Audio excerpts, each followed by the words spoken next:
Kersey for our district highlights for this week, or upcoming week. Sure, and just ahead of that in the agenda, there's a set of announcements of upcoming activities out over the next week. You can look at those. I'll come back to some of those district highlights, and maybe in the student report, Gus Renzine may pick up some of these as well. So I'll jump to district highlights, item number 2. The Portrait of Hastings Learner Process, invitations to the core team went out last week with the deadline is September 30th for replies. Once we have those deadlines, we'll sort out from the invited group, because I think, as most people know, we did go through a process of identifying people we were inviting into this process, which will be very open, very transparent. There is a core team that will be working on this. The invitations are out.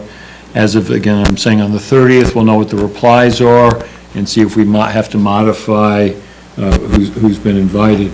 We are with a few people, because to get 2 full days is a challenge. We do have a few people who have come back to say, what if I do day and a half? What if I do a day? We've told them just to wait until we see what the entire pool is, and then we'll go back to Judy Wilson, our external partner and facilitator, on whether that can work, because those 2 full days are designed to really be intensive work days, and those are October 26th and 27th. Surveys will be going out Monday at the latest. They're going to go out quite widely and broadly. They've been substantially revised. Melissa and I have been working over those, working over the introductory statement that goes out with them, both in the email with a link and also at the top of it, of each of the surveys. But it'll be surveying community, staff, teachers, parents, grades 5 through 12 students, administrators, or as we call them, our leadership team members, and also community members. The survey is one piece of information. It's not the piece of information. It's not a vote. It will feel a wee bit evaluatory, and there's no way for us to understand where we are and move forward unless the questions asked have a bit of evaluation to them. It's generic, though. It's not specific to people or specific to certain schools or departments or programs, but there does need to be an evaluatory piece. And we are using survey instruments that have worked well in other communities. Obviously, Hastings has a lot of experts on surveys and survey instruments, so I anticipate some comments back on the survey, but again, it's one piece of information. And we will be providing more information on the exact design of the 2 days. We'll be getting that to you, as well as for anyone on the core team, what the homework will be before that. Lastly, there was a good suggestion from the board about establishing a dedicated part of the website for the portrait. So we have some examples from Judy of other districts that have done that, and when you see a great idea, borrow it. So we're going to work with Chris Yerkes and Jackie Saviano about how we can take advantage of that and have a dedicated place. So some of what I've just said verbally will be up there. That may take us a few days, but we will do that. Second update is combination of communications in general, but also communications work group. I don't want to steal the thunder of Doreen and Sylvia, who are in that meeting. Dr. Lang was there as well. But the work group had its first meeting last week, meeting with Maureen, Jackie, and me. It was a very thorough, very active meeting, zeroing on the strategic communications plan that exists. There are 5 major priorities there, but the group was good at kind of helping Jackie, me, and others, Maureen, see what really are the top 2, which is the website, and then second, which is Jackie's real purpose for being with us, is developing content. So put the content first in her work, but working with Chris Yerkes, we'll be trying to do that much more on the website. And the main vehicles we have right now for the stories that Jackie develops is the Hastings Happenings, as well as a new vehicle, the Buzz. Upcoming story in the Hastings Happenings, just so you're aware, is we have 5 Hastings teachers, John Carini, Brad Hunt, Peter Scotch, Greg Stevens, and Josh Blum, who participated in a significant bike challenge for raising money for the Abramson Cancer Center at the University of Pennsylvania. They've already raised some $22,000 through their riding. There's a tradition that these faculty do this, and so Jackie's working on the story on that. That's in process. For the Buzz, we have 2 other topics, and we filmed one today. The one today is Hillside's National Blue Ribbon School recognition. So we did what we hope will come out as a very nice interview up in front of Hillside, in front of the new space, with Diana Clark and Phyllis Udis and Amy Kazis responding to questions from me about that process. But as has been the design, this is going to shift away from a superintendent buzz to more the superintendent meeting out with people about, good news on Hastings. The next one will come out 2 weeks after that, which will be what we're calling sort of an on-the-street video capturing reactions to the Andres Florio work in the middle school. We already know we've got some great material to use in these very short clips. Chris Yerkes and Jackie know that last year there was a lot of work on the website. It's getting better, but it still has a ways to go. So they're going to be rolling up their sleeves this week and next week to try and even take it a step farther. We are looking, as the communications work group discussed, at the possibility of having better clarity on who's identified in each school and each department to be checking on the website. And Maureen and I have been talking about some of their ideas on that. We still welcome ideas for stories, anything for, be it Hastings Happenings, the website, et cetera, and any good information we get for stories. Lastly, Gus and Ileana suggested that we extend the Friday letters, the letters I send out, to get those to high schoolers, so that happens starting this past Friday. So 9th through 12th graders have not brought it to the middle school level. And then any other significant communication coming out of my office will now also go directly from me via email to the high schoolers. So, Gus can comment on whether that's worthwhile when he gets to his point, and if it's not, tell me that. We'll save at least a few keystrokes. Then 2 last items, 9th grade peer leadership retreat. I don't know if Gus is going to speak to that. He will, so Gus will give you the real detail on that, which is a great program process, and Gus will give you the details. And then this weekend, unfortunately, I'm not able to be in the dunk for the Sept Fall Carnival. How I'm now telling the whole community before I tell Septa that I'm not available to be dunked. But I hope everybody will come out to Hillside for this Saturday event. I've not checked the weather, but they're glad to get back to this. It's, I hear, been quite a nice carnival, quite a nice event, and it's for a great, great cause. So those are the district highlights at this point. Thank you, Bill. I would just note, for Saturday, it looks like everyone's going to get dunked, so. Oh, no. Remnants of what's going on. So, thank you. Quick question.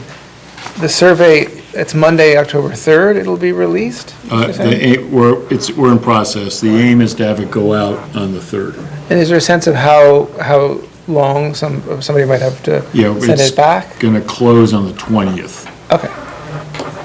Okay, so, thank you very much. Move on to Dr. Szymanski, Assistant Superintendent of Curriculum and Instruction, sorry. Okay, so last week, directors, assistant directors, principals, and assistant principals participated together in an annually required annual professional performance review, which the state refers to as APPR, recertification training.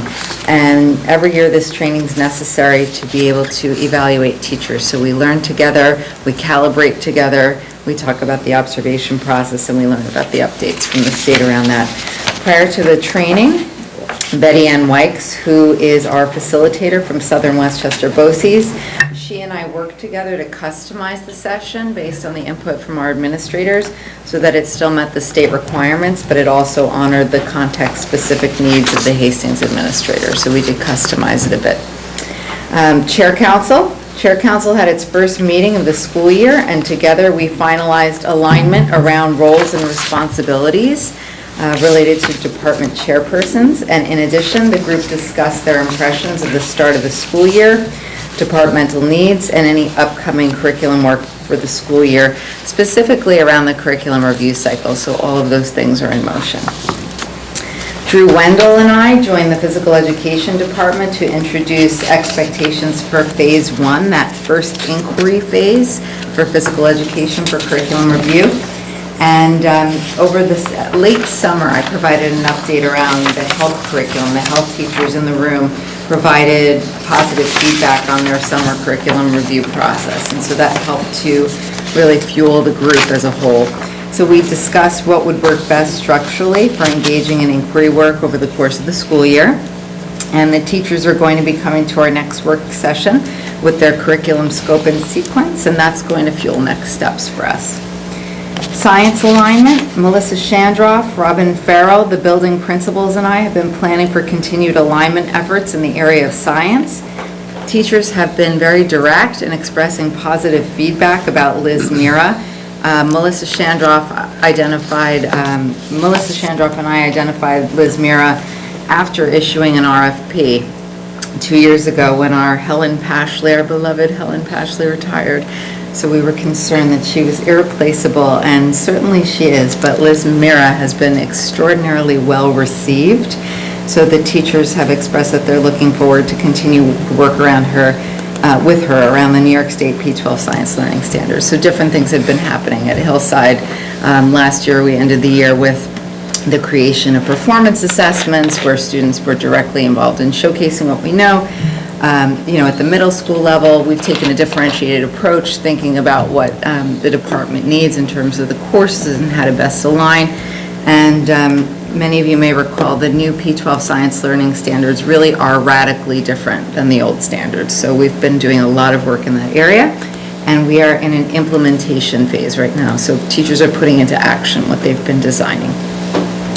And then finally, I'd like to highlight and give a shout out to Janice Mateo Toledo in her role as ENL coordinator and the ENL teachers who hosted a back to school night for families of our English language learners. So that's just a brief update about the past week. Thank you. Thank you very much. Any questions or comments? I just have a comment about back to school night. I want to say that I thought, and I heard from other parents too, that it was really exciting to be in the classroom and hear the teachers talk about their curriculum. I know it seems so simple, and like what homework expectations are, maybe just because people hadn't seen it in person in so long, but it really felt as though like things were happening in this. I can't speak to the other schools, I was only at the middle school and the parents I know are there, but it was just really exciting to see the work that the teachers are doing, so that was great. Yeah, I'll second that for sure. Moving on to a business report from our business official, Maureen Caraballo. So I'm just going to say one item because the remainder of my report will be covered under the budget update that we're going to provide in section 6 later tonight in a few minutes, I guess. So I just wanted to update the board in regards to the opening of the Hillside cafeteria program. We're still in the process of trying to get our proper permits, and so, it's not so much as that there's an issue, it's just that with the new equipment, there was some things that when we were going to have the inspection, there was a couple odds and ends that needed to be addressed because everything there is brand new, and we have had all the vendors that installed it to come back in and make those adjustments. So that kind of pushed us back a few weeks, and it's been related just to kind of finalizing that work. But we anticipate, somewhere in like November, like mid-November, but we'll update, we'll be, even prior to having that finalized date, that'll, once I have that date, definitive date, I'm hoping at least a few weeks before that to start like bringing maybe we'll be sending out something to have some parents involved with either development of menus and things like that. And it will be a work in process. So, in the beginning, we may just do kind of things that they would recommend with some other items that some of the parents are interested in. We'll discuss menus. I know there has been some talk around that. I've just been hesitant to have that prior to getting our permit in hand. So just push back a little bit, but we're hoping that it'll still be in the next few months or so. In November, that's exciting. Yeah. It's exciting. Thank you. Any questions, comments? No? All right. Last but not least, our student report from Gus. Awesome. So I just want to start off before I forget, just to address Dr. McCursh's point. Yes, it is fantastic that we're getting a letter. I think something really special about our district as a whole is that students feel looped in. Mr. A is always talking about it, that we have this culture of sort of honesty and open communication. And I think that, looping us in on this letter is sort of both a kind of great gesture to that, and is also a really concrete step in ensuring that we all know what's going on. So that we can through SU or through me or Eliana, kind of come back to you guys with whatever we're thinking. So I think it's awesome that we're, all connected via that email. Just a quick stressy point, and then I'll get to the good stuff. November 1st, early college applications. So seniors are really stressed out. It's pretty tough to walk down the hallway and not hear the words first quarter grades, Common App, or supplements. People are kind of working really hard on two fronts. One, to make sure, their grades for this first quarter, especially getting all those in, are as high as possible. And on the other front, writing out all their applications. And at the same time, people are, in leadership positions in clubs and on sports teams. So upperclassmen are definitely going through a challenging part of high school experience, but I think people are doing awesome. And juniors too are kind of settling into that upper level of workload. But that's all the bad stuff now. That's not even bad, it's just more difficult. Now to the good stuff. So talk about back to school night. Volunteers from the National Honor Society guided parents in both middle school and high school to all those classes, and since there's been no news of anyone reported missing, I call that a success. Lila Gatterdam was nominated for LoHUD's Player of the Week for her outstanding performance on Hastings' field hockey team. She had 2 hat tricks. It's Bronxville and Albertus Magnus, I think. Hastings won both of those games, and they beat Croton as well. The Bronxville win was the first one in 20 years, so Wow. big deal. We'd love to beat Bronxville. Hastings girls soccer won 7-0 in its homecoming game. Both the boys and girls soccer teams are currently fundraising for cancer research and awareness, which is really awesome. So if you get the chance to sort of look at that or donate, that's awesome. The play is also really moving along fast. The show's on October 20th, so the cast is hard pressed to get everything ready for that date, but I think they're doing an amazing job. Eliana tells me that, and she's the female lead in the play, tells me that it's going great. They're making a lot of progress, so that's super exciting. The pep rally was also went off without a hitch. Mia Frank and Zeke Manley, both seniors, were the MCs, and they sort of led this pretty awesome array of activities. A couple fan favorites were the tug of war, different dances by the sports teams, and Hudsonettes. There's a lot of yelling competitions between the grades, and a great performance from the high school band. So it's a great sort of pep rally. SU is currently sort of debriefing it and working to start planning for next year and make sure we can improve on anything, but I think it went off really well. So did homecoming. All the sports teams did fantastic, regardless of winning or losing. The football team had a tough game, but that's okay. The Booster Club and the Student Union worked to plan the event, did an awesome job. And during the football game, clubs advertised and signed up a lot of new members, which was really, really awesome.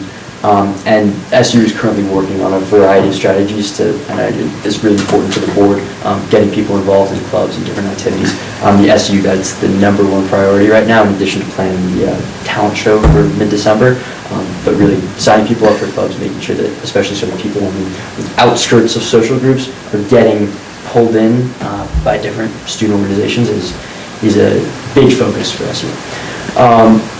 So now on to the peer leadership retreat. I unfortunately wasn't there, but from everything I hear, it was fantastic. The 23 peer leaders and all the advisors went up to the Burke Estate with the full freshman class.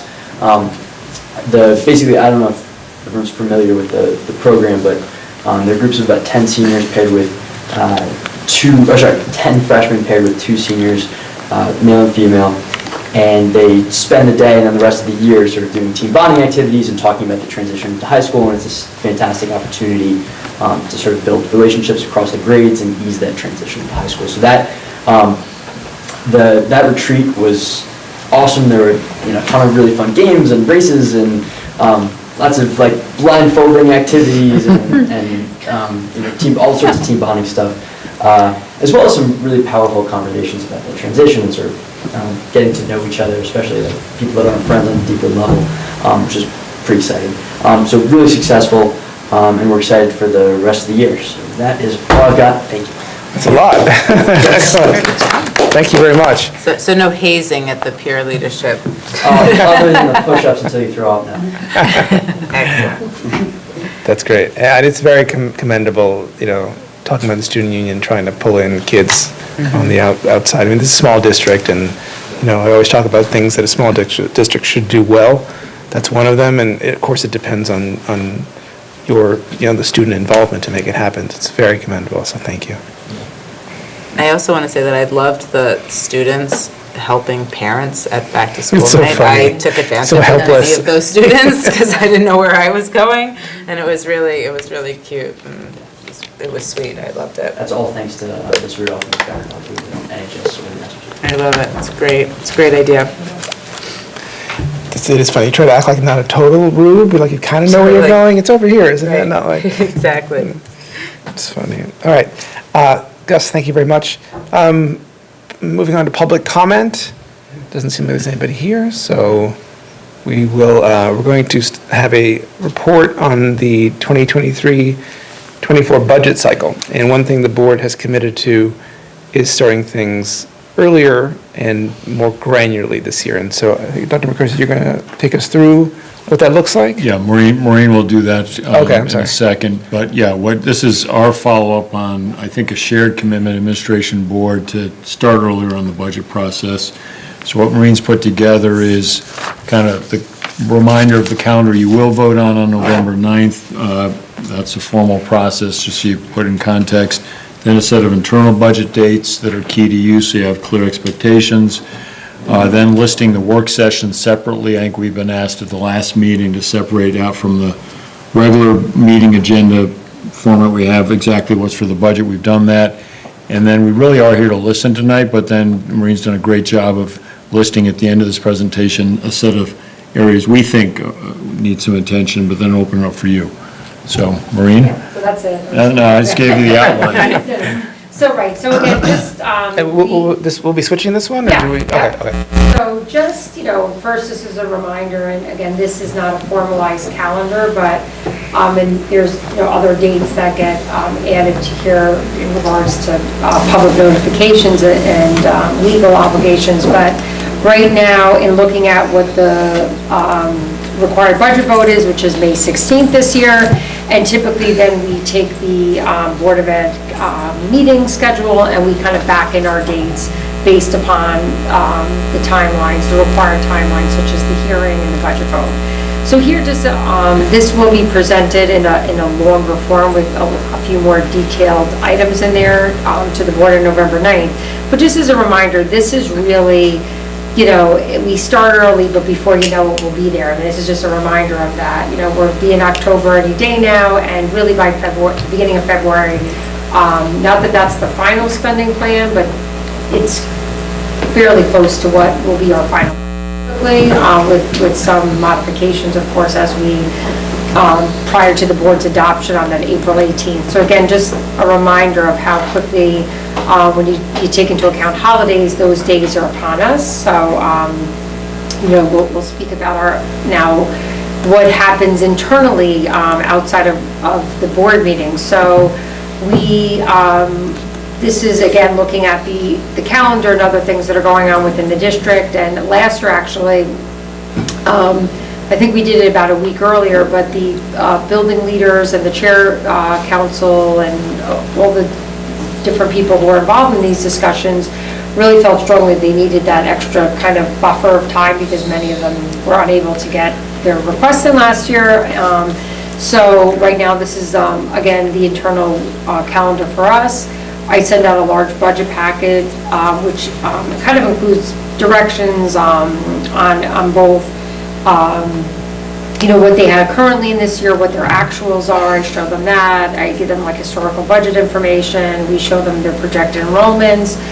We provide per pupil allocations that are based upon refunds we get from the state on certain types of expenditures we make for textbooks and technology and software and things such as that drive some of those numbers. And then they get together and they, at each building level, they meet with whoever they need to provide, to come up with what they believe is what they're going to need for that upcoming school year. And again, I'm not going to walk you through all these dates, but just kind of getting a sense of what goes on and again, how quickly those days, it's a relatively quick turnaround in order to have something that we can present then to the board in a proposed budget, which again, we take into consideration what the tax cap is and all that, and try to get everything that people ask us for and try to get it to fit into that February 7th presentation to the board. Now, in terms of looking at those other calendar dates that we laid out, so we have what will be happening in terms of the regular budget cycle, we have what the time in which we'll be doing our internal work around creating that budget, and then there's some other dates that we've identified as opportunities to set aside. When I say work session, like maybe the second half of the meeting, try to upfront our business presentations on those evenings, and be really strategic about building in an hour or whatever the board thinks is practical in those evenings. I didn't put the October 11th meeting because we already have quite a bit of presentation and things that were on that meeting, so you would be talking about like going to 11 o'clock if we were to add in a work session.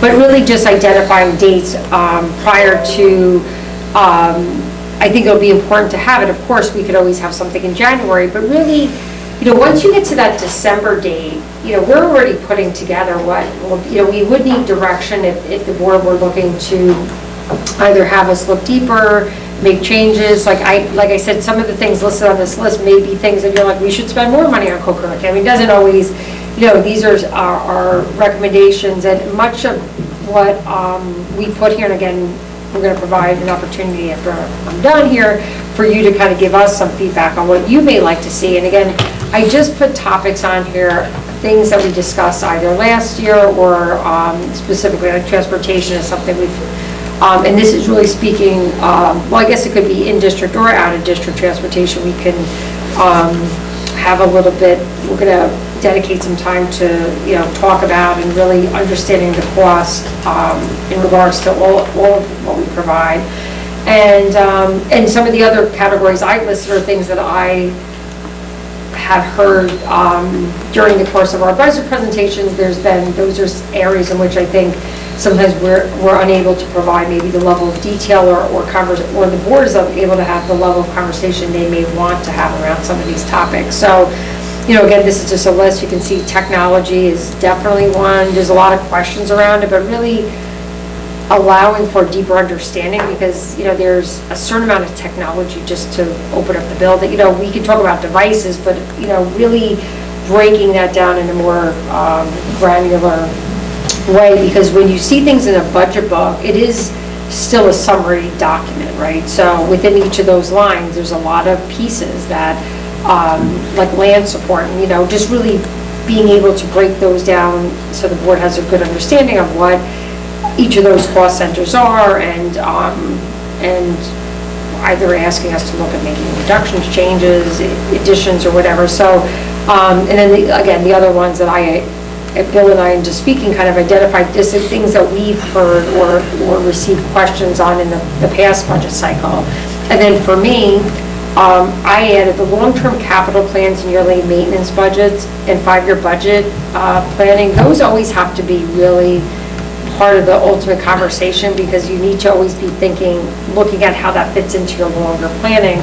And as much as you always bond, like you're always going to be thinking about what the next set of work is going to. It's just part of the reality of maintaining buildings that are worth $250 million. Like a property, like it's not. We just don't go down. So really. We're having an update to our building condition survey. Is almost completed. It'll be in draft form, and I'll be discussing that with the facilities committee when we meet with them. But again, that will be tied into some of our discussions, because you really do have to be, as you're thinking about spending or contemplating things with this upcoming budget, having that as just something that, whether it be this year or next year or the following, you need to be thinking about what impact that may have. So that was what we wanted to bring to you this evening, and then what we're looking for you to inform us about is, what, if you're in favor of the schedule that we laid out in terms of the dates, and then based upon those dates, what the board is interested in getting more details on, and you can either prioritize the order in which you'd like to have these discussions, or add to, or ask for other information that you would be interested in having a little bit longer detailed conversations on. Again, I also listed revenue sources because I think, although we list them in the budget process, maybe even some of the time dedicated to really just unpacking some of that, and just so as we come to the budget, it'll be helpful to both the board and the public, we hope. So, so now we'd like to open it up to you for either discussions, questions, or recommendations. Anyone? Thank you. I think the dates, the ideas, the concepts are transparent and helpful. I'd also like to further add, I feel that our previous budgets have always had this very early discussions that the public could listen in on and the trustees can listen in on. And one of the challenges as a board is to give feedback at an early time, because Maureen and Bill have 50-plus years of experience of building budgets combined. Sorry. How is that when I'm only 40? I got 50. but- I'm only 30, how would I even know? They have an incredible amount of experience bringing successful budgets, and the challenge that we have, even if we push it to earlier dates, is that if we feel a consensus opinion coming or comment or concern, we have to be ready to have that earlier than usual. And I think this year it came maybe in April, where we saw some of the percentages and we're like, ooh, I'm not so sure about that. And there is that pushback from administrators, because it says principals are looking at documents in November and December, and that's not our expertise, but I think this date, this lineup, this focus, this priority is fabulous, and I hope that we're able to meet you, not halfway, maybe 10% of the way on our end of also coming out a little bit earlier, and when we have feedback, and a lot of it I'm sure we don't have point-by-point feedback because we don't know the lines. But thank you. I guess a question that I would have, so this has very structural sets of things to spend on. What it doesn't really tee up is, are there broad, either philosophical or structural, sorts of considerations? So just to give you a very clear example everyone will understand is, if we were doing this in the fall of 2010, the directions you'd be giving to the departments would be very different, right? They would have a philosophical take of, the world's falling apart, you're not adding anything, and, look to cut. I want everyone to come back with, 10% off your budget, whatever it is, 3% off your budget. Or no, less growth, right? So I'm just, so these are more kind of areas, but what goes on in those areas is, maybe impacted by a variety of different trends or things you're seeing. And I wonder if maybe if you can talk more from a trend perspective, at a high level, areas of consideration that we should be thinking about that will inform philosophically and kind of categorically how we're thinking about these topics. No, I totally, I think that is what you need to do, because if not, it's just like data, and you're not really tying it to the larger picture. I think it will be helpful, though, to Jeremy's, earlier point in starting some of these conversations earlier, because I think we always end up in this kind of same place where there's a level of frustration, where there's either we're at a place people aren't happy with the overall budget. So I think that regardless if it was 2009 or not, especially in Hastings with a limited tax base, here we're always, maybe not as in that bad of shape, but we're always struggling to balance everything. Like, since I've been here, even in times where technically it was better times, I think with the limited tax base and of course with the tax cap and, just challenges like that, I think, quite frankly, and I don't know if this gets more in our budget discussions when we speak about the 5-year budget plan. I mean, the reality right now is there are going to be, we're dealing this year, and we'll be hopefully, be thinking about that for next year, the inflation, and what the impact of that has been, and the markets and how the impact of that. So, I mean, I know I'm not answering the question specifically, but I think for us, we always have an issue with our budget. I mean, not that we tell people to cut, but we always are like, if you need it, you got to try to find ways ways of either saving, money. Meaning that's what the messaging we give to the building leaders, because quite frankly, that is sort of, I think we could all agree our budget, we're very concerned about the level of growth, and that's always going to be the case, right? So, I don't know how to pull out what you're saying exactly without saying, I feel like we're always in this kind of tough budget cycle. So Doug, if you give an example of what you mean, would be helpful. Well, I mean, I think you're starting to get at it, Maureen. So the question is, does the directive to the budget owners change on a year-to-year basis, based on, be it inflation, you see a tax cap squeeze coming, different things. And if it has, it would be helpful, I think, for the board to know, what sort of directives have these, so what's the date here? Foundation. November 14, they're getting their prep manuals. Is that prep manual boilerplate, says the same thing every year? Or does it say something different? And if it says something different, what is that? Okay, so there's two things. So we do employ zero-based budgeting. I mean, the idea that we roll over our budgets, and when I say zero-based budgeting is, you start from a place of I'm just using enrollment as an example of that. If the enrollment were to either reduce, which does occasionally happen at a building level, they start off with less money, because the per pupil allocation that we provide to them each year is, part of it is we definitely give it to them because that's the amount of money. If we don't spend it, we lose it. So of course, we want people to spend money on the things that we get reimbursed, textbook, library, and technology, software. So we start from a place of saying, this is what you spent last year, and it's two things. It's, your enrollment is either increasing or decreasing. And even let's say if it's increasing, we may say, but based upon your actuals, if we're not going to provide you the same level of money, unless for some reason last year, maybe for some reason you need it all, but kind of making them justify out, all their expenditures have to be justified out each year. So, and again, staffing is the same. If we have a reduction in staff, the first thing we always do, and this is part of what we, and this is in the budget manual, it talks about how you would get an increase, but if there's sometimes an opportunity, we think there's going to be retirement, we do ask people to think, at least consider, is this a required replacement? You know what I mean? So we always want people to start, there's not just whatever you spent last year, you get 3% on top of it. It's based on enrollment, per pupil allocations that we're going to get refunded from the state, their actuals.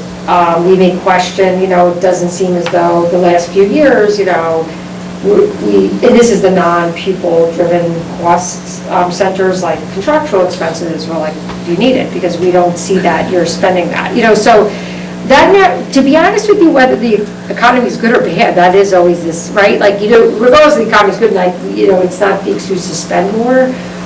We try to make everyone justify what they need each year, and things change. Some years you may need more, some years you may need less. So we do start, that's always the discussion, no matter, right? No matter what, because if you can make do with less one year, it's good for everybody, right? And we also say to people that this budget is for the entire district, so if we have a need that we know is in one area, we may ask the other areas to consider ways of cost savings to help with that, because we may say, listen, we know we have some large expenses in a particular area coming, like, so that's always part of, and it's not, yeah, a lot of it is boilerplate, because, it's to remind people of like the requirements we need, you to give justification, you need to do this, you need to provide, if you're looking for something new, quotes of some sort. So yes, some of it is boilerplate to make sure, because they only do it once a year, that they give us the things, but all the expenses and things like that are updated to reflect,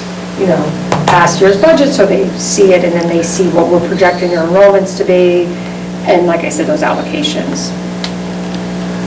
And so, yeah, so they kind of have to justify all of what they're submitting. I'm interested, and it's interesting to hear that it's zero-based essentially, because it's I not. mean, it's zero because you're not taking like the old. Right. I mean, it may look that way, but it's. No, but it has a very important distinction, which is it has a layer of oversight and justification that's built in, the between zero and whatever the number ends up being. I'm just curious, like, that's sort of news to me, interesting news. How much management goes into that layer of justification about getting into something and examining it? Like, how much of a, if you can characterize the work that gets done in that layer, if that makes sense. So even, I mean, obviously the big, I mean, we can, we can question, oh, do you need this or, that, but the majority of our spend, of course, is in staffing, right? So that's the place in what each, of course, at the elementary level, it's a lot simpler, because if they have projecting 120 kids at a certain grade level, that those are the ones that are like easier for us to kind of look at and other than maybe arguing, no, you could be a little bit higher or lower at a particular grade level, it's pretty straightforward. It's when you get into the secondary level where it is, it's a trickier, and the majority of our money, we always say it is our staffing, right, is where the money, forget about the kind, it's looking at how the FTEs are used or how our schedule is built, and that piece, I mean, they justify it, like, in terms of, it's what they do is they provide us the whatever they currently, so they do, we do list like what the current schedule is, and it's by discipline, so there'll be a sheet of staffing just for science, as an example, and that each building level provides their own, and they'll say these are the sections we ran this year, this is the number of students that were in each of these sections, and we used for that whatever the FTE equivalent is. So, and then basically, we actually take we take the staff, we know where people sit, and we just like make sure that all the FTEs add up to, that's where it's just so it's like there's not a mistake or something overlooked, to ensure that we have a good understanding of FTEs, and then of course, we look at what they anticipate with how many students are enrolled in these classes, and say if they're on the lower side, we may engage in like, well, are we gonna run that? I think what happens here with some of what occurs is with the smaller school, it is sometimes difficult, like where you might be down theoretically at 0.8, but we're not gonna make those reductions, right? Like, so we do have a lot of discussion around it, so each department brings what they project in their seats. So I mean, there's a good amount of like discussion around it. I mean, there's a risk in all this, it gets highly incremental and specific, because we literally drill into in that meeting mentioned, we drill into every single line item, and we look at that relative, and Maureen's looked at it particularly before they arrived to that meeting with the three of us, but every single line item is drilled into as to where were you last year, where do you need to be this year, and if there's a delta north, why do you need a north delta? Now, some boards would say, at this point over the next couple of work sessions, I mean, you all are smart and know what goes on elsewhere, they might say, we don't want to see any delta at all, or we want to see a negative delta, and they're giving that direction, or they want to see on average a 2% delta, we really, some ins and outs on that. Now, that's highly incremental. We could go to the place to say, okay, when's the portrait going to actually give us some framework? Well, one advantage of what you're seeing tonight on timeline is you make it, the deliverable for some sense of the portrait's February. So it may be more that, like it or not, the portrait's more what it could get if it's all working well. It may still give you something as a board to scrub this, but it may be more next year when we're digging into the budget to say to the budget managers as part of the review, you've got to tell us how does this advance those several major areas of the portrait in the action plans. That's why I was wondering if that's kind of where you were going with the philosophical. So to be really clear, we can be philosophical at a kind of strategic level, let's just give it a name, the portrait, we can also be guiding at just pure incremental guidance. We don't want to see more than 2% growth. You figure it out, but we don't want to see more than that. But you can be assured, community and board, that it is scrubbed very closely. The risk there is it's very incremental, right? Is it? Yeah, I mean, it's interesting. Does that speak to what you're? Well, I think it's Oh, actually. I think it's speaking of both, I hope. Yeah, I feel like the portrait work, strategic plan for, the learning helps us derive the value. That it's not really about dollars spent, it's about value derived from the dollars spent. So to your point, it's very interesting to hear that's sort of a, that's going to lend that aspect to the budgeting process, which is not really sort of part of the budgeting process, which is your point, kind of. Yeah. But I know if I may, what we're looking for as much tonight is for us to hear from you. Are there some other areas here you want us to look at? I'm looking at the few that Maureen was great about teeing up here. And there may be some within there you might say, hey, within transportation, really help us understand X ahead of us having to grapple with it. And you may not be able to answer tonight, that's fine. It's the kind of guidance you gave us back on the technology discussion, digital learning discussion several weeks ago, which Melissa and Maureen are now using to come back to you with. But it may be beyond this list, you may say, here's something else I really want you to grapple with. So you might say, I'm making this up, hey, as much as possible, how's the portrait going to start to inform us here? If that's what, but, because there are a lot of work sessions here we're committing to, and that is new. What do you want us to come back to you with in those work sessions? I mean, really, So ultimately, and I've seen it happen year after year, and it's the same things like, as we're doing it, oh God, we spend millions of dollars in technology, and I think when we're in the process of the budget, everything is like jammed in, and like, okay, we just reviewed $30 million worth of expenditures in 12 minutes, it becomes very hurried, and we're also looking at this as an opportunity to even just get more into the understanding of how, not even, like, I'm just using technology for myself, because I've always heard it, when you look at it in isolation, you look at those like, oh God, that seems like so much money we're spending, and really having a really more detailed conversation, I'm just using that as an example. I think maybe for the board, even if you're like, yeah, great, I have a better understanding of how that $1 million breaks down. Some of it was really just to provide more opportunities to discuss in greater detail some of our spending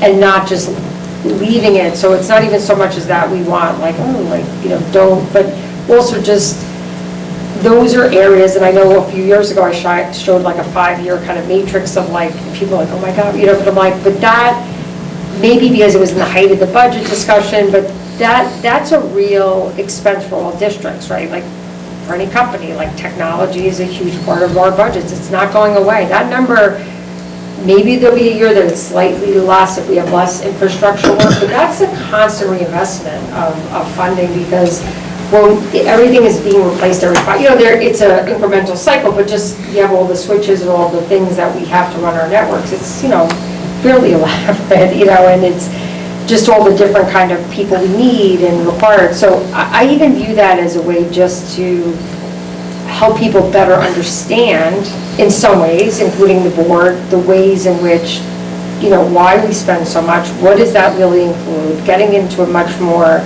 detailed conversation about what we're currently spending, and then looking at it also, like, is this something that, what is the long term, like, is this something that we're always going to be having, and maybe there could be some discussion around like the devices, like do we not give devices, and we can get into that later, but I'm just saying like really understanding different, because I think staffing people kind of like, all right, that makes sense, there's 6 sections of kindergarten. I think sometimes we get questions like, well, why is there so much on busing or tech, and I think it would maybe look at back the last few years of what we spend, have a better understanding of what we anticipate we're going to spend this year and what we're thinking are, in our next 5 years of that particular area,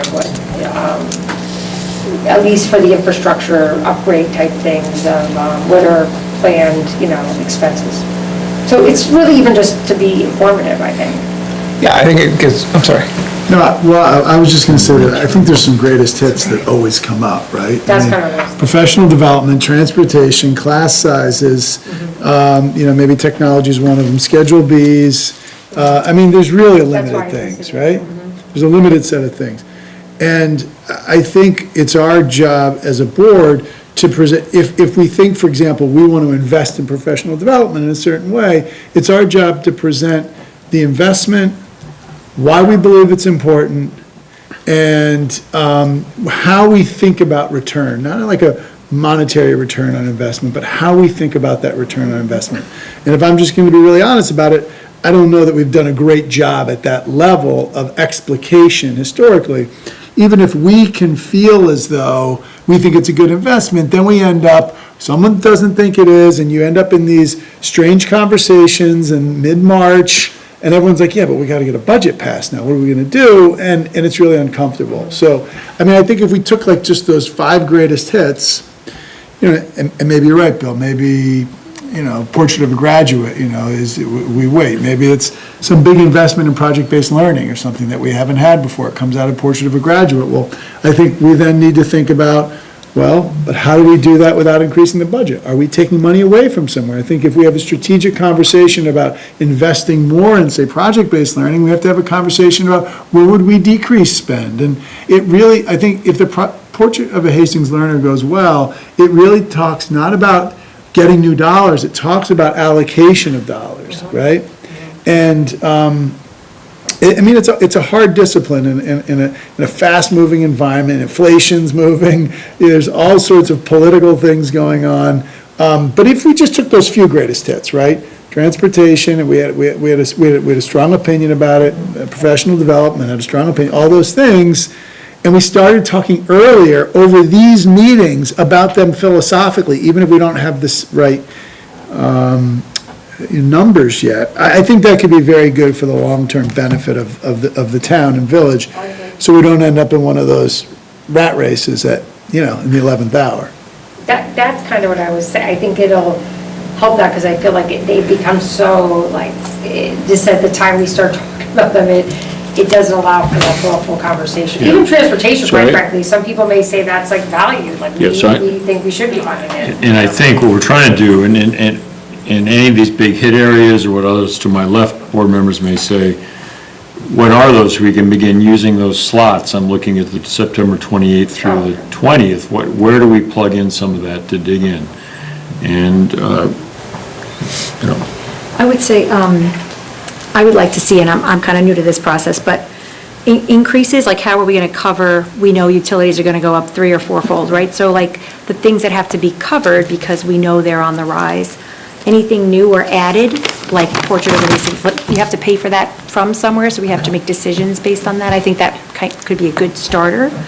I'd like to dig into the revenue sources. I think there's maybe some pennies and maybe some dimes and nickels that we could get from just seeing what might be practice that we could recoup, things that we could go for, various to grants or diversify, maximize and optimize, et cetera. The maintenance budget I'm curious about, and professional development I also had, just as, I think it was cut last year, right? Or not ideally what you asked for. So kind of, given that, what did that do? Show the value proposition of, now we're behind and therefore we need whatever, or we could live with that, we didn't see it, an impact of it, because I don't think it was articulated in a way that kind of showed the value that whatever the spend was going to bring, maybe in a longer term. And then the last thing was just, sometimes I hear kind of how we compare to other districts, like we always kind of want to be in the middle or whatever, or we're about right compared to whatever, but I'd like to see the areas that were high relative to other districts. I think that might be just an interesting debate about, why are we high relative to that? That could be a long list, but yeah, those are my things. Thank you. Thank you, Maureen. Doreen, you had a comment? Yeah, I just, I think what's important for me, I have a couple of points, is that I agree, this idea of the philosophy on things that's important, it's not just the what, but the why. But I think not just because professional development, because it helps the teachers, and they did I would like a fact-based idea, maybe a history or a type or a case study. I don't want to do extra work, but I don't think people really know what personal development is. So like, what's an example of something and how it worked and what we would want to replicate, and, maybe have a teacher come in and talk about why it's important to them and why they have to do it, I think that would help a little bit more drive home the reason for doing these things. Again, I don't want to give any extra work, but, for these controversial topics, as you said, like, what did you say, the hot list or whatever it is, like those. Greatest hits. Right, the greatest hits. Yeah, I think that they're just going to come up, and it would be helpful to understand, the reasoning for these things is important. And maybe that understanding too, I don't want to talk about it tonight, but, I'm thinking about how the budgets, you say the budget starts at zero, right? Like, so no increase, but we know that the budget can't start at zero because the staff is automatically going to get an increase. So doesn't that naturally mean that the budget for everything else has to start at negative? Yeah. Just to get to, like, equal, because this is going up, so this has to go down so that you can get to here. Yeah, I mean, I guess zero-based budget, what that means is that you're really not, so it really just speaks to, if you were just to take your budget, like our existing spending plan, and be like, we're anticipating a 4% increase across the board, we would just simply take our entire budget, assuming like nothing changes, and just like roll every, now, in some areas, to your point, that may not be enough money, but we do look at, like I'm saying, of course, with staffing enrollments, like as an example, this year, we were able to not replace, we didn't replace all the teachers that retired, we didn't. Like we're actually down 3 FTEs, I mean, believe it or not, even with the budget increasing, because as you know, there was, we were able, I will say, just the way the sections were forming out, I think our last year's 4th grade was 7 sections, we brought them down to 5th grade at 6 sections.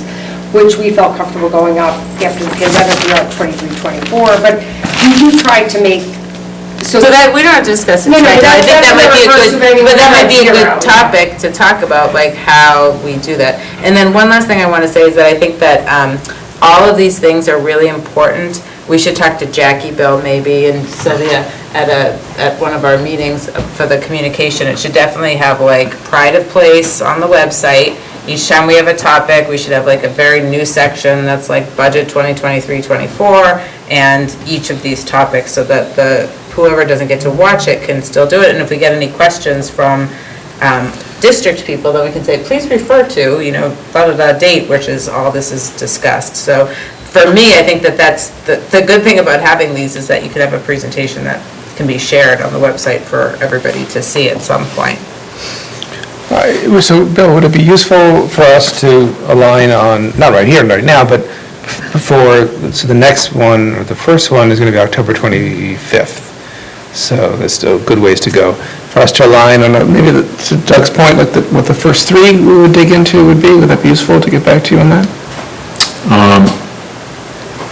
Yeah, I mean, I think some sort of prioritization would help a bit, but, that's, it may be exactly Doug's list, or there are some that Maureen's added in and Doreen's added in. So, maybe we can sort of look at it and tease out what is reasonable. And the question is kind of how much detail we're able to bring at this point, and not just because of, we're kind of trying to hit sort of the issues that you need to consider. Doug, I mean, you know these issues very well. If you had to tee up one to start with, what might it be, if that's a valid question? Well, I think technology is one we've already brought up, so that could be an interesting one, to start with. We might want to wait for that after. Well, actually, I'm going to interrupt just because you already have on the list, and it could be, Melissa and Maria are coming back to you with the digital and technology discussion. Right. And I was going to remind us of that when we get to agenda building. So actually on the 11th, so some of the, right, so because I think what we envisioned here was not as much the nickels and dimes and dollars and it's almost kind of what you were asking, kind of what are the issues here that are behind a request that you're going to see in the budget. So a better handle on digital learning technology then would inform, okay, now I understand as a board my willingness to make some decisions. Transportation, some issues of kind of clarity on the facts of the matter as to what's in district, what's out of district, what's special ed based, what's all that. Just so you have, Right, explanation. So we're not going to do the budget before the budget, if I'm being clear. Right, but Right. no numbers attached, just to. Here are the kind of decision points. Staffing FTE. I'll say it, and Marie and I debated whether you say it or we say it. If we have somebody retire, are we replacing at that same level of experience and thus cost? Or is the board saying, we're willing to see you start with someone earlier in their run in their career? And that's a value judgment. Some boards would say, we want you to bring in the best you can, and then you're going to balance the budget out elsewhere. Because it can be, per teacher, it can be $40,000, $50,000 swings. And I would say that typically, the So practice has been not to, bring it. yeah, so I'm just saying with that, right, but meaning you as a board, so that'd be, Right. teeing those things up. So maybe what we should do, I mean, we're sort of well-versed at talking about transportation. Maybe that's what we sort of talk about first. I could throw out a different idea, because definitely Sure. some of the topics, it's nice to have a discussion earlier. We don't need to have a transportation discussion in April, which I think, maybe I was pushing too late in the game or pushing in March. But some other areas that I would like to have feedback, whether it be October, is areas that might influence, not the zero base. We know staffing goes up by 4%, certainly with every new contract with our steps. We know the S&P 500, if it were to rally 10%, would still be flat. Our commitments to our pension funds are going to go up by 4%. Our utilities are going to go up by 4%. And of course, we know where we're going to end up. Maybe what could come to us is some ideas which we don't know. Probably maybe not by October. Do we know if state funding is still predicted to be generous? And if not, an update, hey, we're not so sure that we're going to get another increase. Same idea, when might we have a little more instinct or clarity if federal grants are coming down?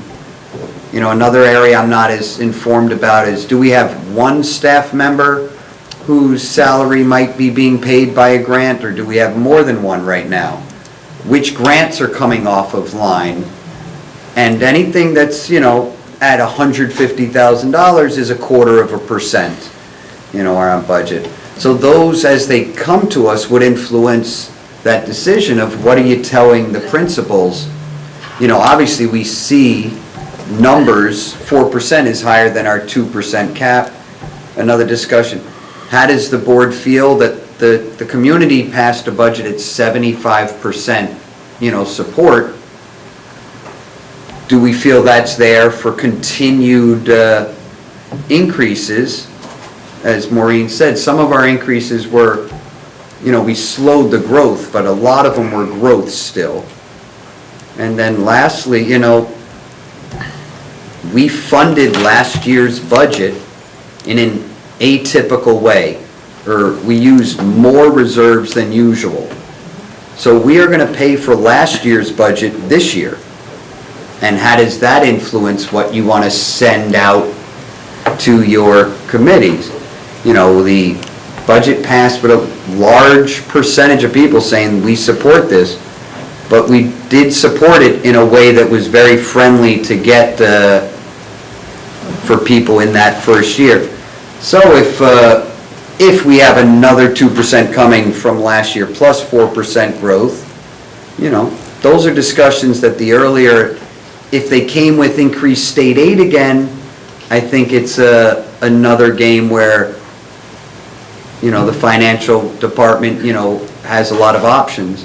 And if it doesn't come in a year where grants are being maintained, or if the opposite is, Maureen has mentioned occasionally, there are chances of that number disappearing, well then that's just another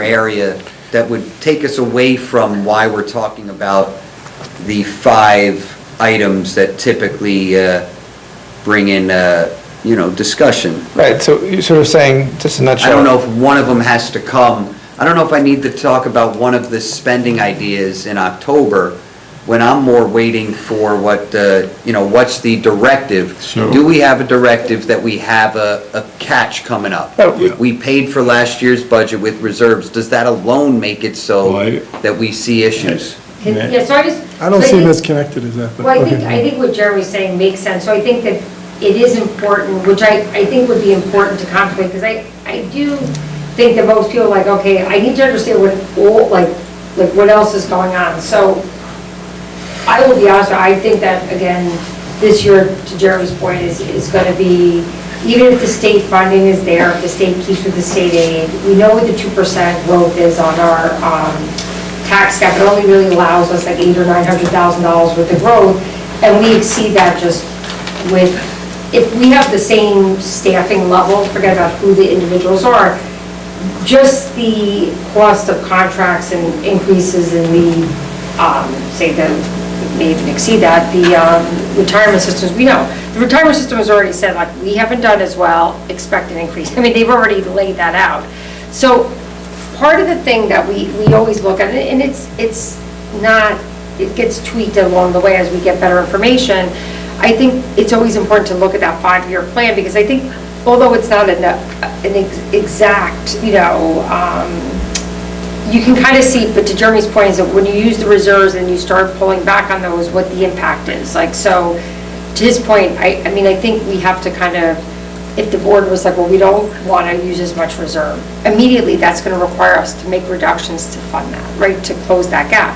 Can I ask you a question Yeah, about sure. that? Aren't you already baking that into the directives and the framings that you're thinking Yes. about? Right. So you're already baking some of that reduction in as you're thinking about the budget planning with the budget managers right Well, now? right, like, I already hear people like trying to like, I won't go into it, but just today was that person, and I'm like, yeah, that's not, like, what are they giving up? You know what I mean? Because there's That's right. already people thinking like the things they're gonna want to add next year. Marie and I talked about this afternoon. It's not on the list here, but it'd be most useful to you as a board, because your job is the biggest picture. And you don't want to get into micromanaging us on where each dollar goes. So maybe that sooner or later, we come back with, because what are the major drivers? What are the non-negotiables? And what does that add up to roughly? Because we already have It's gonna some, exceed the cap rate. roughly, and then what's left? Because then you may say as a board, oh my goodness, that gets to, and I'm not necessarily asking you for this, because I've lived with boards that give you no more than 2%, make it happen, no more than whatever, and that kind of jams you as administration, as opposed to, maybe it's on the 25th, instead of a particular topic, we come back and say, here are the major drivers, here's what's the non-negotiables, here's what this is going to cost you, this is what it means for growth in the budget to the village residents, and what's your degree of comfort with that as a board? And if you start to say, that's getting a little too high, some of you I know will say that, others will say, okay, I think you can manage that, then it's for us to go back in and then start to say, which of these are the areas where we begin to work some. Because last budget, remember, it kept, that became the point of sort of, even how we're saying to the community, here's why this X percent is so high, because of these drivers.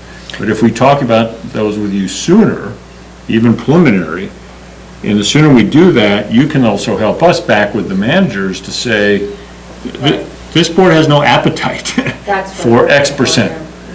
Or, we might, but you're gonna really have to convince us. Yeah. I mean, to put it grossly simple, when we showed up with a pre-Labor Day school start, and you all said, that's dead on arrival, right? I'm going someplace, make this really simple to get the idea. So, right?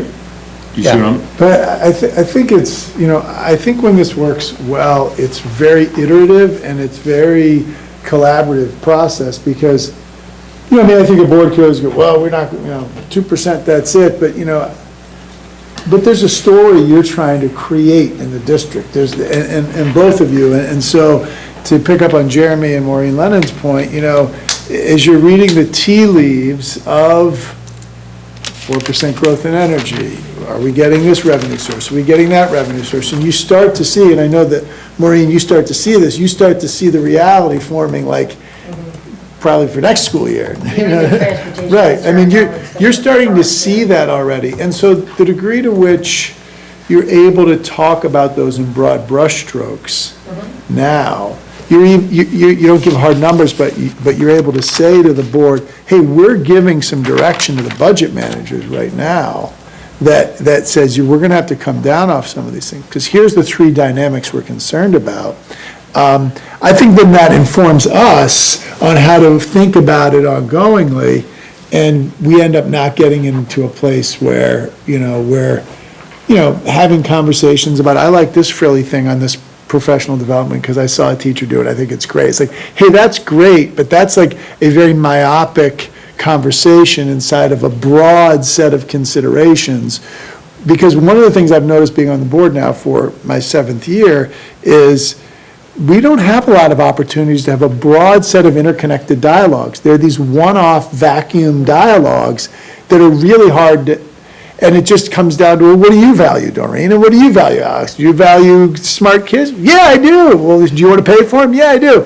Where do I go with that, though? I'm not sure what I'm trading off and how and where, right? We've not, I don't know, Sylvia, you've been around for a while, like, how often have we had those conversations? And it's not an attack on Maureen, it's like, it's just the nature of the rhythm, because Maureen, you're seeing this stuff, but it's the rhythm of how these conversations come up, and I think it's what Jeremy has said he's been frustrated with for a couple of years. He's like, crap, it's like April, and how do I have this conversation now, right? Too late, right. It's too late, and I can have it, but now it's disconnected, and so I think we've struggled, and I would imagine that, 95% of all school districts struggle with the same thing. It's not a Hastings thing, it's the nature of public governance budgeting. So if we're able to just, I don't have to keep beating this point, I think if we're able to get, here's what we see evolving on the horizon, here's the directives we've given the budget managers, here's topically what we're thinking about, I think those could be very interesting conversations in the coming. Would it be fair to say that you're sort of in agreement with Jeremy that the upstream issues from the budget are where we should start? Yeah, for sure. Okay, so maybe as a general idea, that if that's appropriate for your guys' time frame. Okay, does that make sense, Bill? Yeah. Okay. Are there any other closing questions or comments on this topic, or are we moving on? Obvious, again, thanking Yes. Maureen for that presentation again. Yes. We need it. And thanks to all of you for committing to doing this, and quite thoroughly, I would add. Let's see.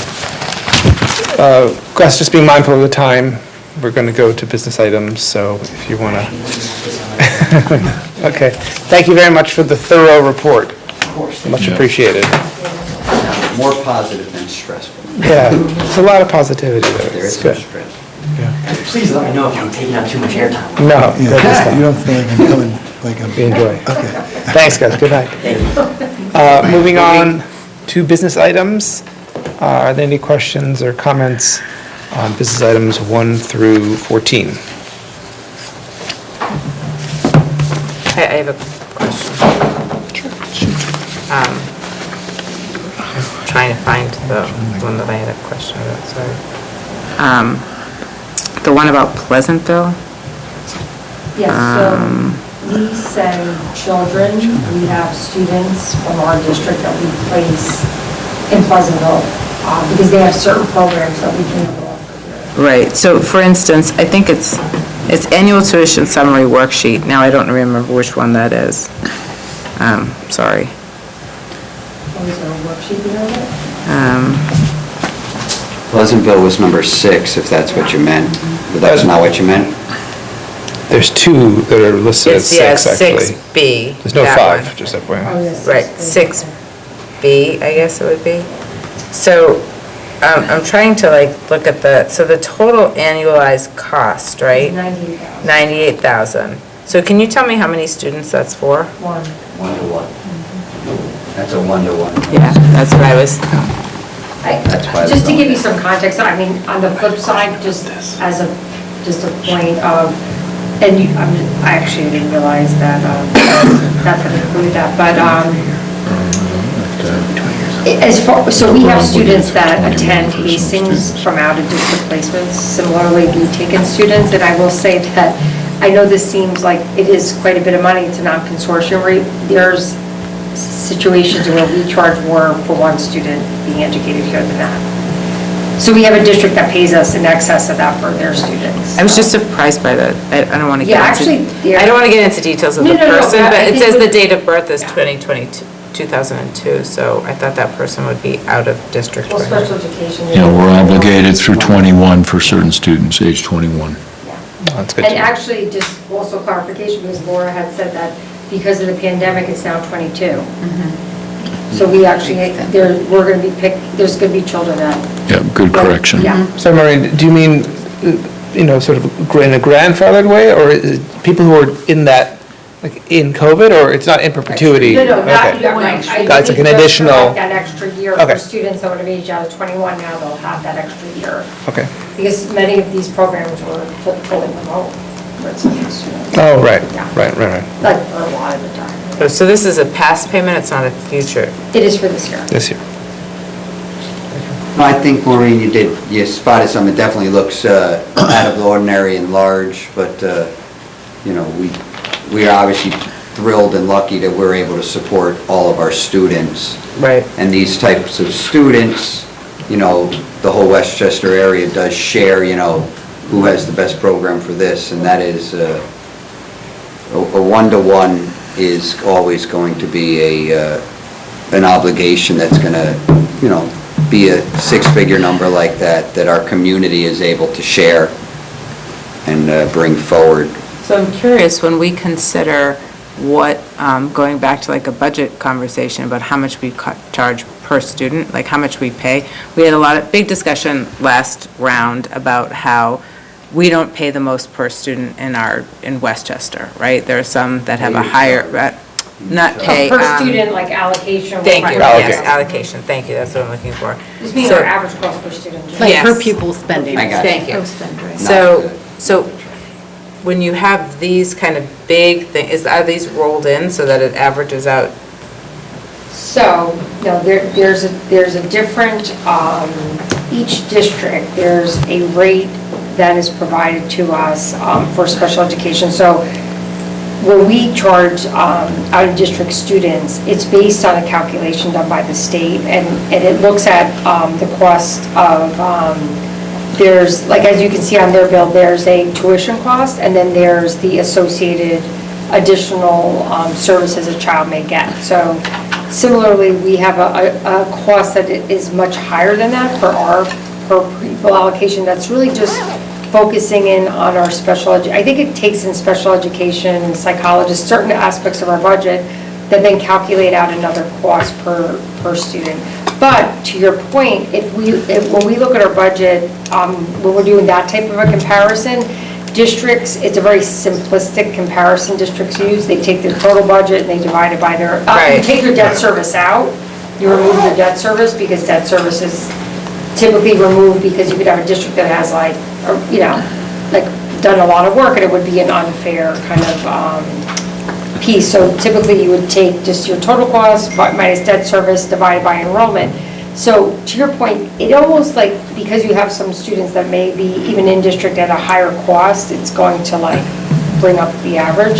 But these type of costs that are calculated, there's a different calculation when you're talking about in terms of charging tuition. I know it's kind of two different ways to calculate costs. One is just to give us a flat comparison, and this is more specific to student need.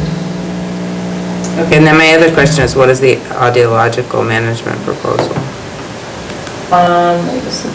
Number 7.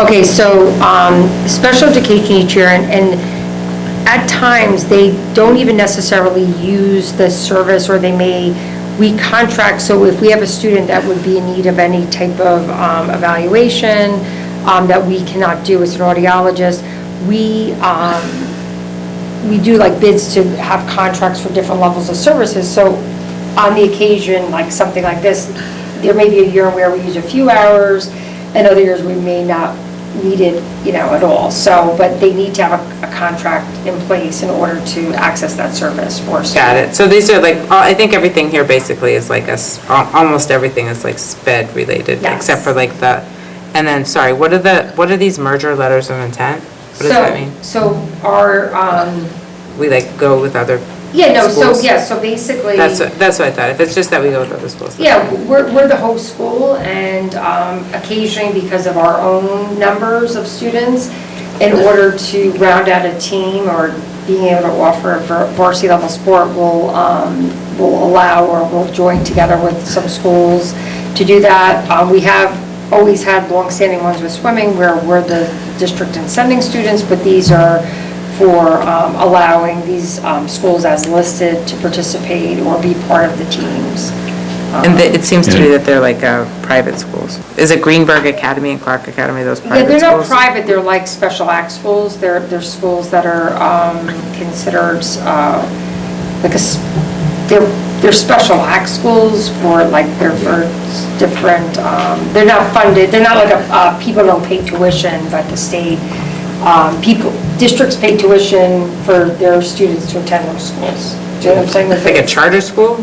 Like a... They're for students who like special have, no, more like Is a, it like Graham Children's School up Village here? or Do you know Graham School? Like a Graham School type Melissa? school. Maureen, would it be fair to say these are like win-win arrangements where Yeah. we don't have the No, I numbers get- yeah. to support and we're able to draw from a school that is Yeah. special act that they wouldn't have any program. We have most of the girls' basketball team, but we can, certainly with basketball, wrestling and volleyball, it's just a numbers game and then a needs game. It seems like one of those nice win-wins that we're able to provide for other schools or get for our swimming programs.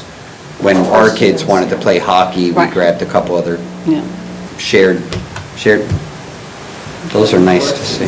Yeah, in most Get a girls' cases, I flag think we wouldn't be football able to team run our off. team without these children. Yeah. We're not just importing ringers to go undefeated. But do you ever find... We'll see. I'm curious if it's just rounding out our program, or is it that really at some point you have more kids from another outside school versus inside Hastings, so maybe it's not worth having that program Well, at all? typically, these mergers, I mean, beyond the board approving them, they have to be approved by the section, right? So you really do have to demonstrate that you would never want that to occur, like where Yeah, you wouldn't. like, oh, now it's, impacting our athletes. So it's really just, we have to demonstrate to the section, because they also don't want schools to like merge to like become powerhouses and things. So we really have to show that our numbers are inadequate. We wouldn't allow, typically these schools are relatively small, so I don't think there would be a scenario in which Yeah. they would provide, Yeah, like it's how a- our I- students not playing or something. It's rounding outs. Yeah, rounding out, yeah. It's rounding So, out. I mean, yeah, so we're it not is, we gonna always have, have more people. In other words, I wouldn't want to have a wrestling team where we have one person from Hastings and we have like 10 people from another school, then gotcha. like, why are we doing this? Like, why are we paying for the other kids to have it? Maybe wrestling isn't something we should be focused on. You know what I mean? I'm making that up about wrestling, but that's Well, my Weston's one of question. them, yeah. Go. Anyway, just And- making and sure just that so- it's and just like so- majority Hastings students, and then you get a few other kids if you need them. Yeah. Actually, and if you look at the merger, there are some numbers provided about like what the previous year a student athlete number was, and then how many we anticipate of our own students, and then. Yeah, I couldn't figure out where the numbers are for our own students. Like, I get this think they're in the number. current year, I think that's the one in which we're demonstrating what our numbers are, and then why we're looking. Definitely with the smaller schools, only because we've been in agreements with them before. Historically, you're only talking a handful of students that they're able to, because the schools are relatively small, and the amount of students that, want to or participate with us would typically be like no more than 5 or 6. Even when we did football, we didn't generate big numbers. Okay. Any more questions or comments? Business items 1 through 14? Just on 14, the budget transfer for the architect. Yes. So this is, when I was speaking about the drainage project, that was an unanticipated project, that wasn't considered, when we were doing our budget, this was not something that was on our radar, but we do have to pay the professional services. So what you see here is that there would be 2 ways to handle that.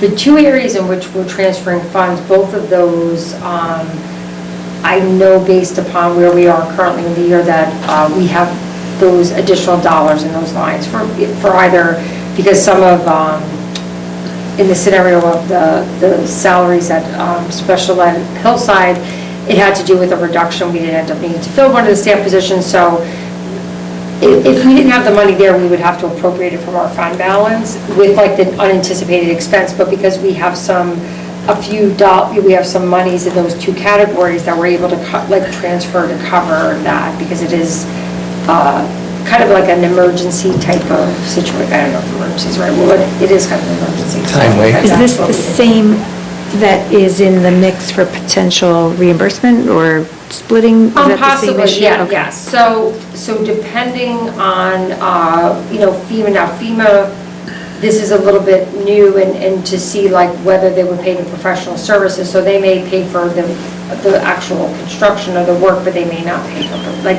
we're not quite sure on the professional services how much of that would be recouped, but in order for us even to get a permit or even be able to submit it, it needs to be engineered, so. Okay, Yeah. do we have to vote to put money in the capital reserve or just out? Out. Well, we established, when it was established originally, we did two different votes on it. The last vote to reestablish it spoke to that as long as it doesn't hit $5 million that we put in, it can be appropriated in from fund balance. So, meaning it can be funded because the town. Okay, when they voted that's all I need. Yeah. It's just, if we had to use it and we had to go to vote for it and we got the money back from. Then we can put it back in. We can put it back in, okay, Yeah, that's, sorry, yeah. okay. Thank you. If there's nothing else, is there a motion to approve business items 1 through 14? So moved. A second? Second. All in favor? Thank you. Moving on, in business, we have a memorandum of agreement with the Hastings Teachers Association regarding their new contract. Are there any questions or comments? I think Doreen is coming back. I think we're going to wait for her on that one. So is it okay to skip down to C then? Business items, placement under services for CSE or CPSE. Are there any questions or comments? Is there a motion to approve Section C, placement under services for CSE and CPSE? So moved. Is there a second? Second. All in favor?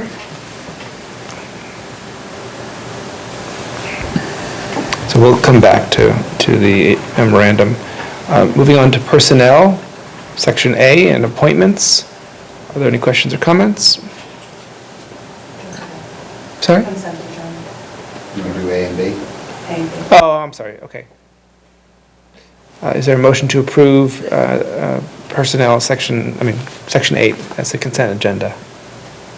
So moved. Is there a second? Second. All in favor? Okay. Moving on to minutes. Are there any questions or comments about the minutes? Is there a motion to approve the minutes?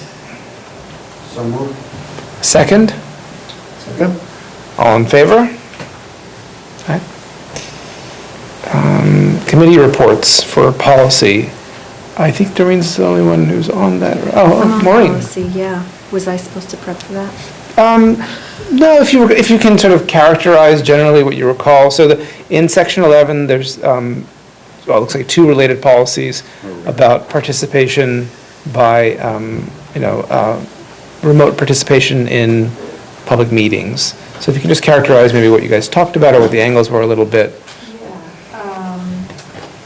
So we have a choice, let me see if I get my notes on this. We can, in order to go remote, there's kind of some direction under extraordinary circumstances that has requirements also attached to it.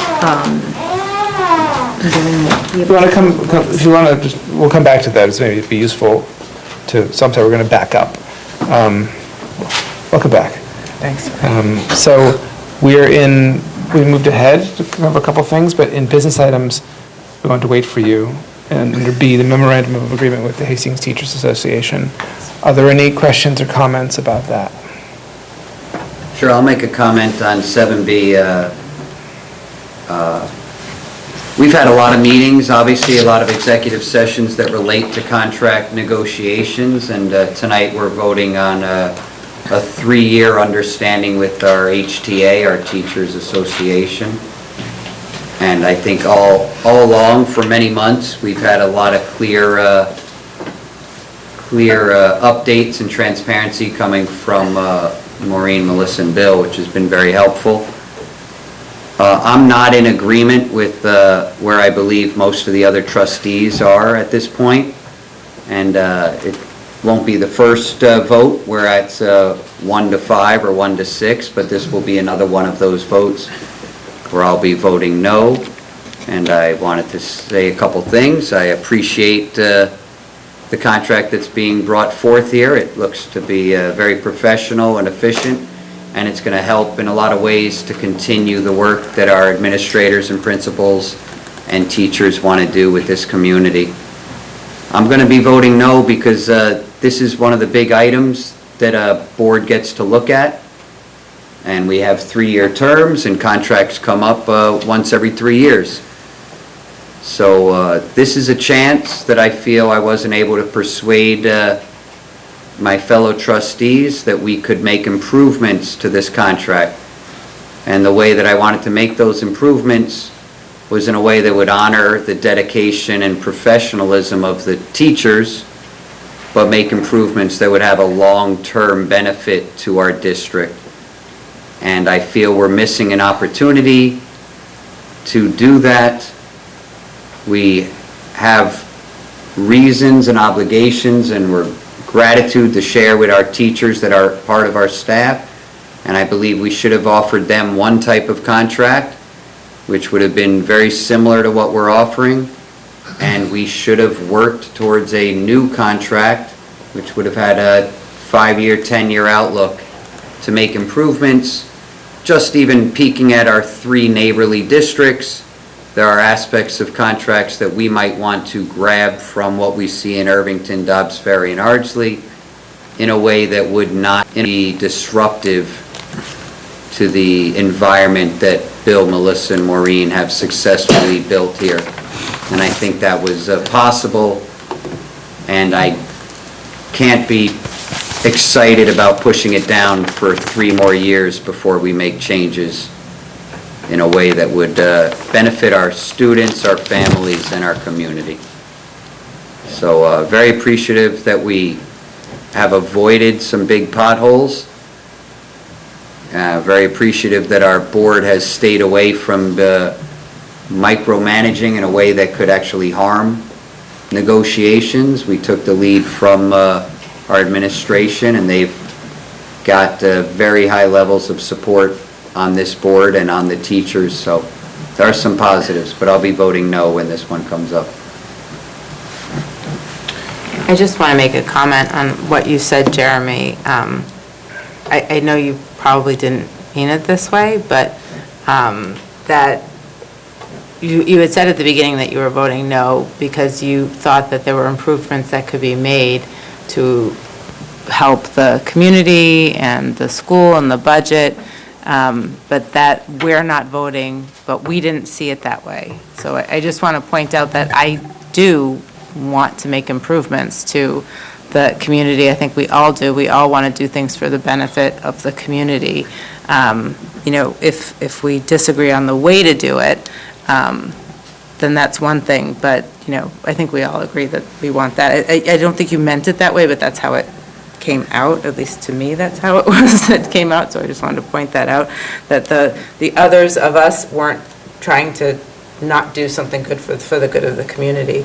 And the other thing is that I think I just want to say that I also agree that I would love to do things that could change the contract for various ways, and we've discussed various ways, but it didn't seem like it was possible. So I, you know, I feel like your no vote is a little bit of you know, I think you're making a stand with the no vote, but I don't think it would have been possible to do something any other way. Well, Devin, thank you for cleaning that up if it was implied that way. The only thing I disagree, I never mentioned the word budget. I'm very comfortable with what we pay. I think this is not a budget concern. It is a contract concern, and it's what's possible and what's not possible is always challenging, but there are a very reasonable request, an idea, suggestion, a concern, where you maintain the work environment for the employees you have and you make changes. And I believe I tried to say I wasn't able to persuade any other people to push or vote this way based on priorities. People have different priorities. But I believe we are leaving on the table too many areas that need to be improved and changed that would help our families and students in this district. So I believe it was possible. I believe it's always possible. So it'll be a very easy for me not to want to do another 3 years. If I can follow on to a little bit what both of you said, I mean, we talk about priorities, with the contract. For me, it's not about priorities. It's personally more an optimism that a lot of the things, or some of the things that we want to see changed can happen managerially, that they're not about the dollars in the budget. And I think that, I really want to thank the administration and the HTA for being serious partners in coming to an amicable resolution, because as optimistic as I am about the management possibilities for getting what we want out of the contract that exists, that's going to take all the good personnel of this district being on board, part of it. And so, to me, I'm optimistic about the possibilities, and this contract that it came together amicably is sort of the first sign that's things are heading in the right direction.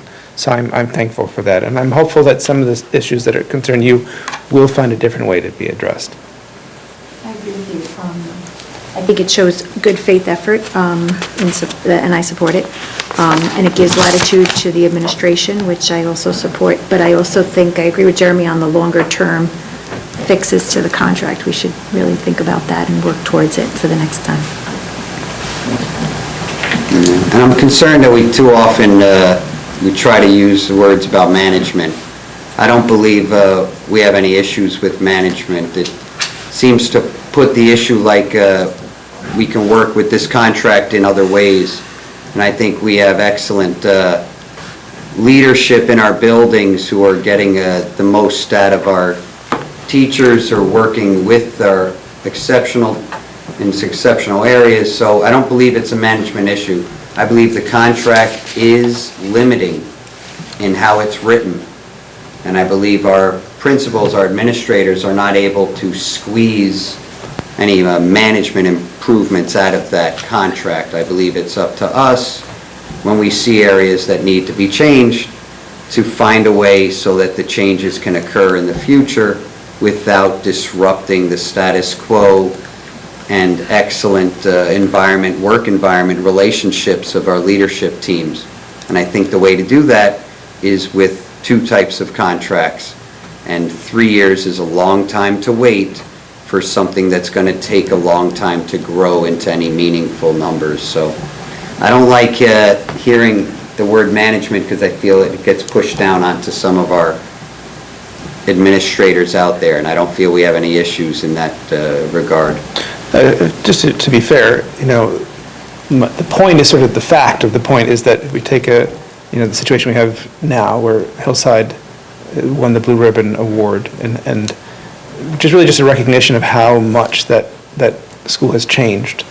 And so when I mention management, that's what I'm talking about. That school, I think there's a general recognition that that school has improved greatly in the past 5-6 years, which it was laboring under contracts that are not dissimilar in any way from the one that we're voting on tonight.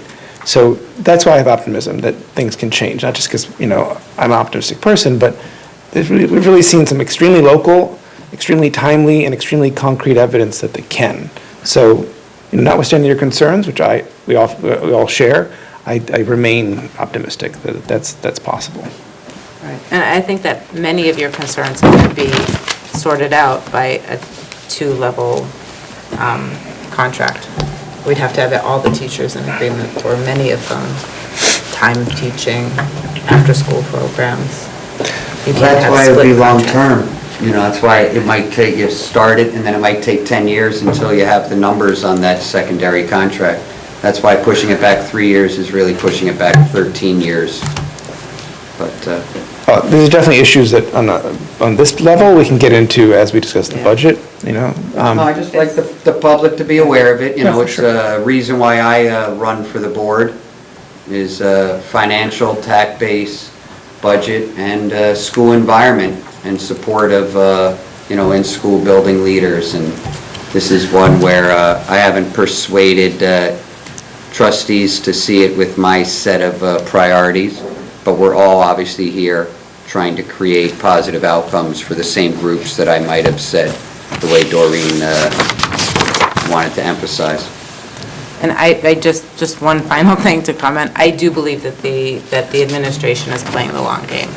I think that they are thinking of the future. They're not just thinking the next 3 years. I think that was the point of the contract, to think about the next 10 years. This is teeing things up for the next 10 years. So I wouldn't look at it as just the next 3 years. I look at it as like what the future can be. Any other questions or comments? Is there a motion to approve the memorandum of understanding for the Hastings Teachers Association contract? Is there a second? All in favor? All opposed? Thank you. Moving on, I'm sorry, we'll come back to the committee, the policy committee. So if you could just there's two policies up for first read, and just characterize sort of the lay of the land on those policies. Doreen, you can. Or, yeah, I'll do there as well. Blanks for me. Yep. But there were kind of two choices. Existing open meeting law, which would be section 104, which doesn't change anything, it goes back. I guess it changed from COVID, so it goes back to the rules around that. You have to tell your exact location. The new one, the new law, which it expires July 1st, 2024, so it's not, Oh, it's sunsetted, indefinite. It has okay. a sunset, right? Would be open meeting law, section 103-A, and it kind of allows us as a board to define under the category of extraordinary circumstances when a member can participate without disclosing his or her location. It does not change the need for a quorum in person at the same location. So we have to define the extraordinary circumstances, and then there are kind of some requirements as well that we have to. Is there a policy where the policy committee has defined those? Are we voting on that? These are suggested Well, ideas. Oh, I'm sorry, first read, Yeah. okay. I can sorry. clarify And if so you we- want. There's no vote on a first read, right? No, we just wanted to show you what Okay, was got it. suggested by, these were actually suggested by, I don't even know if it was the lawyer of the state. Keenan. These are their No, suggestions. this was written, if I may, I can maybe help. Yeah. So this was written specifically for the Hastings Board. So if you want to, basically, you need to decide as a board if you want to allow the video conferencing option for participation. Under existing law, you can do that, but then that member has to disclose to the public where they're coming in by video conference and open up that location to the public. Right. By taking the advantage of this new updated law, 103A, you can still have video conference option, but you aren't, and it's only under extenuating circumstances, or extreme might be the word here, verb here, whatever, descriptor, excuse me, then you don't have to disclose your location, but you have to have a public hearing, similar to the public hearing you're going to have on the 11th for the Code of Conduct. So that's the second attachment here, is the resolution for the public hearing. So it's a one-time public hearing to approve what would be the policy. Yes. Right. And this is a first read, so we're not voting, so we're just offering our 2 cents on what we see in front of us. If I understand correctly, from that policy meeting, one of the concerns was regarding virtual meetings, is that, there's a hazard in creating a situation where a board member would just permanently sort of participate remotely.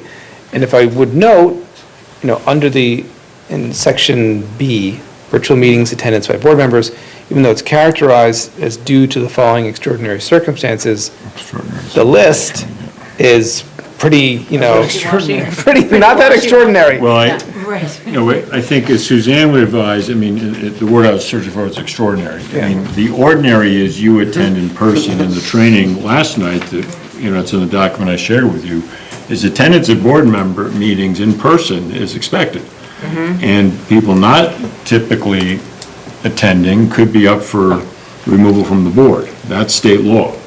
So okay. that dovetails with this, so I Okay, think so it's that not part of this document. policy, but it's behind it. That's what's kind of supersedes it. So the term extraordinary here is significant. Because ordinary is you come to the meetings, and if you don't on a regular basis, you're liable for removal by a vote of the board, from the board. So the extraordinary would be, these are atypical moments where you can't be here, but this virtual opportunity allows you to still participate. So there is a significant set of extraordinary here, but, but you may want to talk more about this, because there was that discussion in the policy committee. I do think it's valid, because even Jeremy raised earlier that when people participate remotely, it's just not the same thing, you know, and you get different outcomes sometimes, so. I want to point out something, though, that I think is really important in this, and the reason why I think we should adopt the policy is that people who attend virtually for these extraordinary, out-of-the-ordinary circumstances can vote. And I was thinking specifically of the time when I had COVID and it was the budget vote, and I couldn't vote. And I think that would have been very important for me to have been able to do this. So for me, that's the key part of this, because anybody could just, like, if you can't make it, you can just, you know, go online and you can follow along, so you know what's happening. But it's being able to participate, whether it's through vote or comment, that I think is very important. And, you know, and the fact that it expires after a year, we can see, like, oh my God, That's this true, was too. totally, you know, Sylvia never came, she was just home all the time, so. She's never missed one. You could kick her out.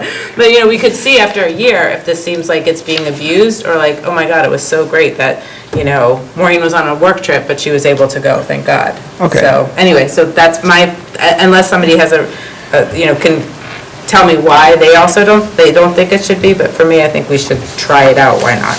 No, I mean, that was the thing that I most picked up on, that sub number 8, B8, I think it was, that the people who are remote now could vote. And so my only question in terms of how the wording was is that it doesn't distinguish. That means whether or not you're one of the persons who's remote and whether or not you have that public option for people to be there, so long as there's a quorum, it's immaterial. It Whether has to be or a not- quorum in person. Right, Yeah. no, I understand that. I understand that the quorum can be met either by the number of people who are physically present in this room, or the number of people who are physically present in the room, in addition to any people who are in their home, and similarly, or whatever the place is where the public can then attend, so long as there's a quorum of those. that Doesn't have to number- be a quorum in the room. No, it doesn't have to be in the room. Yeah, that's what Public it says. quorum. No, It needs to just. no, the second subsection says, it says it can be like 2 here. Right, it's and a then it can public be- quorum, not co-located necessarily. Right, exactly. And then a Oh, but, private, right, it has to be an open to the public. Exactly. Yeah, So so my- it's not Here's the somebody, question- right, yeah, Here's the yeah, question I yeah. have No, my- about your yeah. vote. My question was about the vote, like, does Yeah. it matter whether or not you are one of the persons? Right. Like, it doesn't That's matter. the Is there a question. distinction between, because it's not specific in number 8. It Oh, just says that's a good point. remote people can vote, but does that mean only for those who are at the spot Public? where the public Right. are available? Or is it for anybody who's remote, That's a good- whether or good- not they good have? catch. Does the because it's- co-located people have to be pre-announced? Is it the same Exactly. 48 It has to hours be that a board noticed. meeting has to be It noticed? has to be noticed and everything. So Yeah. that's what, number 8 was pretty vague to me, so that was Yeah. my main question. Yeah, that's a very good point, and we should, And you have my a understanding of flow it was chart that to it was like, Read this thing. Anybody that who's remote. anybody, like, if you're home and you're sick, you can vote. Right. Even if Are it's not those open to the concerns public, but we clear? should clarify Yeah, that. that Or was the should only we- thing I was Well, wondering. we had Suzanne on the policy, and we can go Yeah. back to her for clarification, but It's just open, so it doesn't Well, distinguish, but it seems based on There what's may be- earlier on in the clauses. yeah, my understanding is that you establish quorum by who's physically in the same room. And that then you're not allowed, that having more than one member away would affect your ability to function as, in that meeting. So I think one question is clarifying,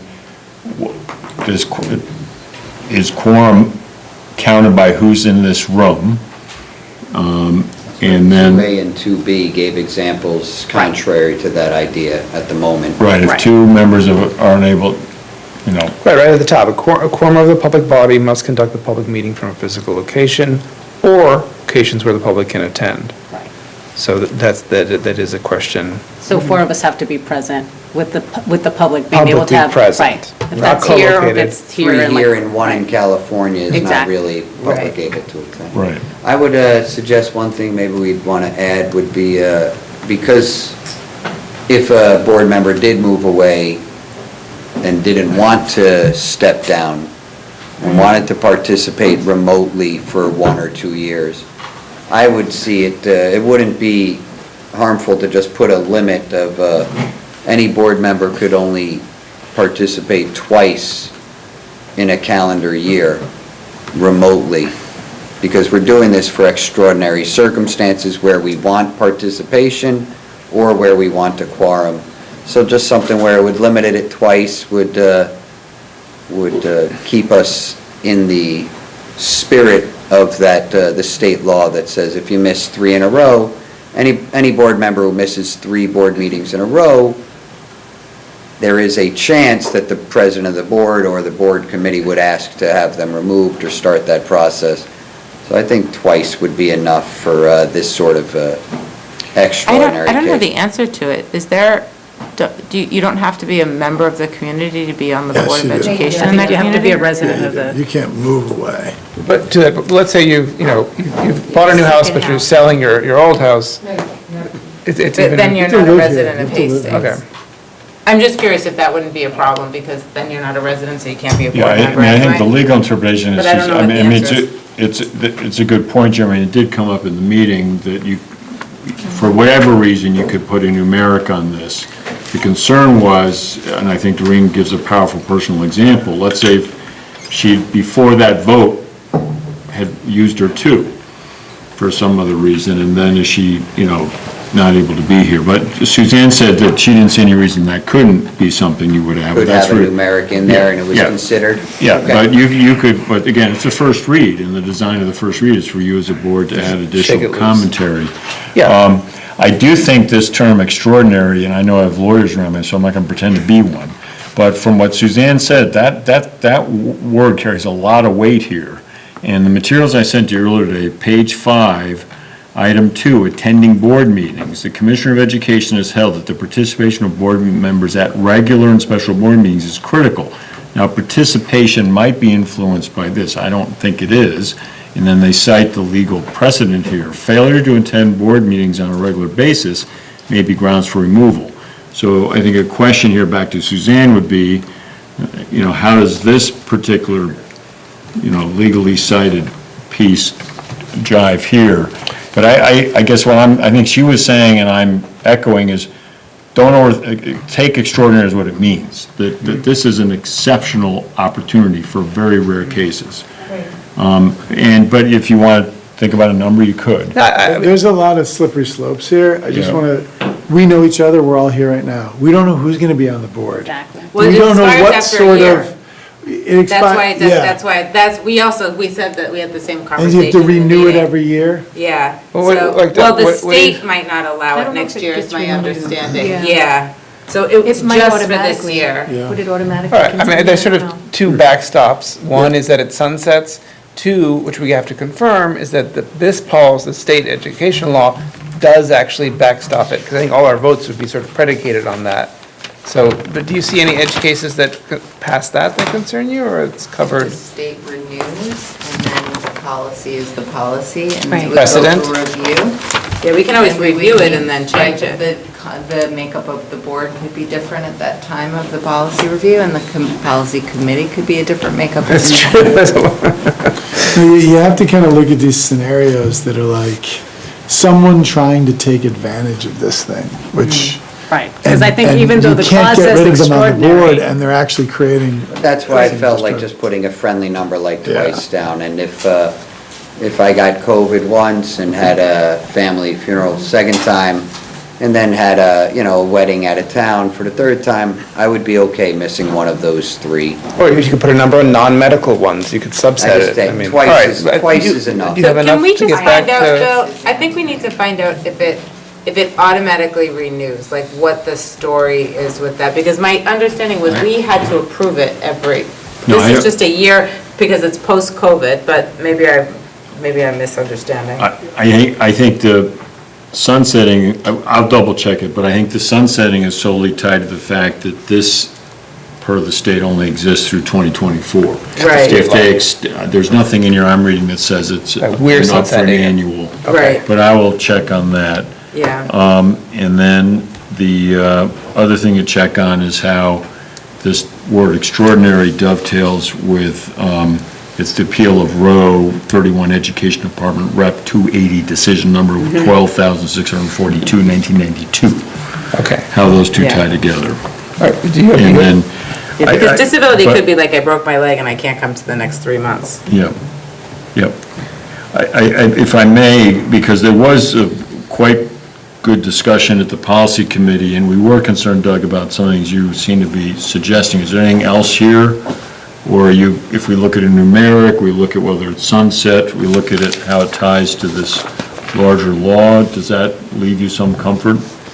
I just want to know about the voting thing. If I'm there's a sorry? distinction between the people who are The who are at voting. home with the Yeah. public That access needed or the, clarification, yeah. number Okay. 8, I think it's B8, B8? yeah. And I think, I mean, it sounds like there's general consensus on defining, you know, if we were to go with it, we would define extraordinary as kind of the exception, right? Not, because we were talking about like a work trip, like that's planned, that's not extraordinary in my mind. So there's some debate about like how we would define that. Or a family vacation, like that's not extraordinary, that's your vacation, take your vacation. Yeah, So- see, Maureen and I had a difference of opinion on this, about it's like, it just came up. You know, for Maureen, I think that's it. But for me, it would be like, oh, I have a work trip on the November 3rd, and shoot, there's a meeting that day. So I'm just gonna let you guys know, on November 3rd, I'm gonna be in California, but I'm gonna be able to dial in, no problem. Like that's, to me, that's extraordinary because it doesn't normally happen. Well, but that also wouldn't preclude, like, what you could do now, which is just dial in, and like I did, I couldn't vote on anything, but just participate. Like, there's I also. think you technically actually weren't supposed to do that, right, Bill? No, he That's could actually dial another in, question. But he didn't vote. But he Is wasn't that supposed to allowed? participate, I thought. I thought we had that conversation, didn't we, Maureen? That like, Yeah. actually, he wasn't, like, you're He really not wasn't the supposed trustee to. at that time. Are you even allowed to call in and not vote or even? Oh, yeah, anyone. can. Yeah. You can call Public in. But be a this part was- of it, right? Was he considered asking Participate. questions? Yeah, because he Like he participated. participated, Yeah. asked questions and stuff. Luckily, We we're a didn't- small community. Yeah. That's a good question, too. No, it is. All right, so you have what you need, I think, right? Okay, so, moving on.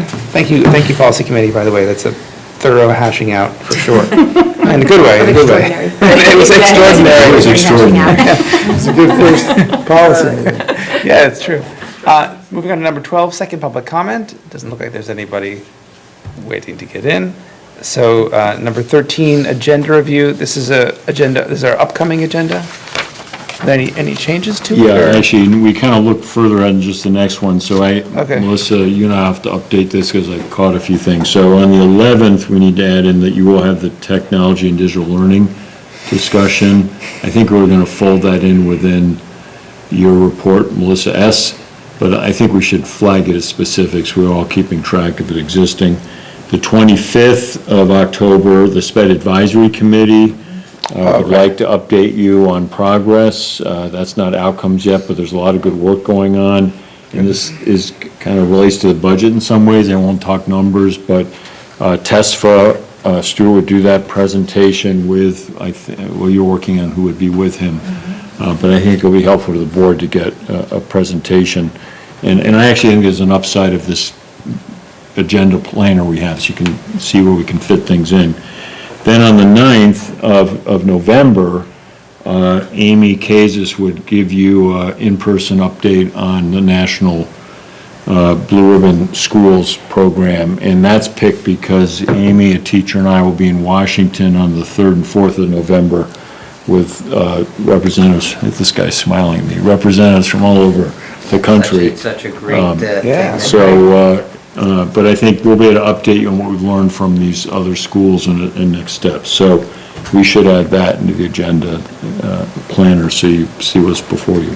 Okay. And then we should lastly, the budget dates that Maureen put in her document, the work session ones, I think we should layer those, and even though we now have a separate list, we should layer those in so we don't lose track. Okay, and so, and there's a lot of stuff going on, so just as a point, before the Yes. meeting, we'll make a point to update everybody so we know what's Yep. coming on a weekly basis, so. Yeah. I won't be on the 25th. FYI, I'll remind you again, but. Thank you. Any questions or comments about that?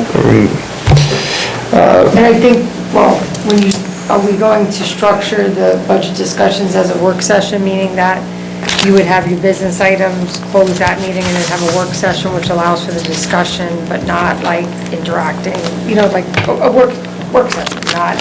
What's the difference, though? Well, the difference is that the board speaks amongst themselves, but the public for that hour of that discussion is not, it's not a Board public comment. Comments related to I mean, the, that's almost district structure, budget work sessions. But you just don't have the second public comment. So, right, so where you could have it up front, so the idea is that you would do on, as an example, October 25th, if you want to structure like a real work session to like go through these, you would have that at the, we would would do our actually- normal meeting, but like. did try you to say end by- actually close the meeting And then open a work session. and the I work think so, session would yeah. still be filmed for people who Yeah. are, yeah. So it'd If be you want- completely because I think separate it's from work a session, meeting. A right, meeting different. has public comment on agenda items. A work session is a chance for the public to just watch and The listen board to. Watch us. Yeah. and comment on the Yeah. next board Yeah, meeting, they could exactly. comment. No, that, I just wanted to know, because I did write work session in there, because Right. I know there was some discussion about considering doing that, but not having them separate dates, but then Oh, using okay, the right, same right. evening as your So we're all business here. meeting, but then be very, and this will tie into when we look at that closely, then we would have to make sure that by like 8:30, the business meeting, or 8:15, or expedite the beginning part so that you could Get it on time? Yeah. Yeah, okay. not. Any Board of Education comments to wrap up? I'd like to wrap it up. It's 1 month in, and another thank you for getting our schools to where they are. First month of the year, and this one really feels like different from the previous 3 years. So to the students, Gus's optimism is always here, but even more so to the teachers, to the administrators. It really feels like this year's off to where we were hoping we'd finally be able to say.